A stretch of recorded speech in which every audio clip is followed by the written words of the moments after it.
cây sang hạ ihu san sung na to pa min phading ahia mun khen to pa min phading ahia tunin nipini sing hong ton ding nga lai na achum mi te ama biak biak ding ama min phading alung gola ta te hima bangin tunin hilai muna paina pasya min phading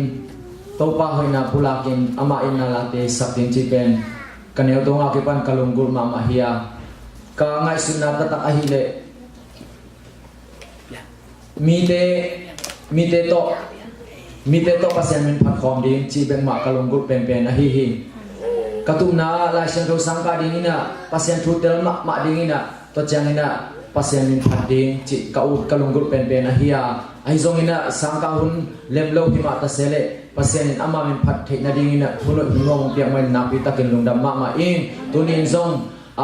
ata te mi mal kim khache ingai sunna bang ekal son thei ke ma le zong tuni ina ama min phat ding pen to pa ina hullem hom pe ton tu hi manina tuni na pasien min phat ichi te pen tuni ina awang len to pa ma aphat kha ta te hi manin ham phama ma hi hang tuni na to pa min phat ding pen na pi takin kalunggut pen pen a hi manin tuni na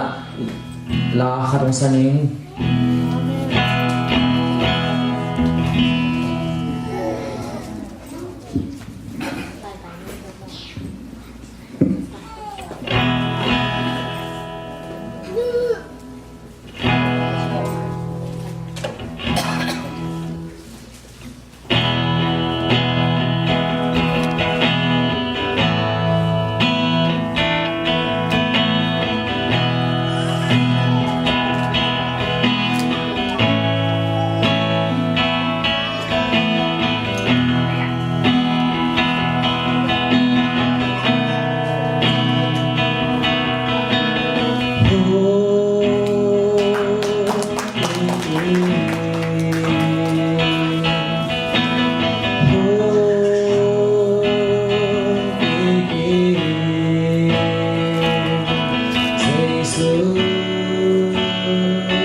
sana chinde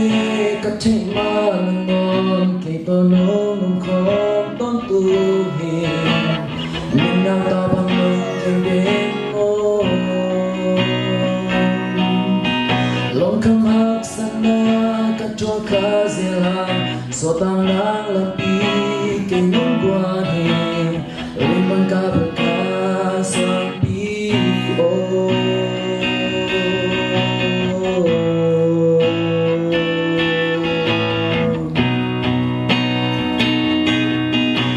sana chỉ để cả thế mà ngon thì tôi ngon không có tư hình nhưng nào ta bằng ngon kèm đến môi đồng không hát sana cả cho ta dễ hàng so ta nắng làm đi cái nón qua hình nhưng bằng cả đời ta smart đi ôi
Haleluya, uksana sampai taupa mencana ngak tahen dundang ngai.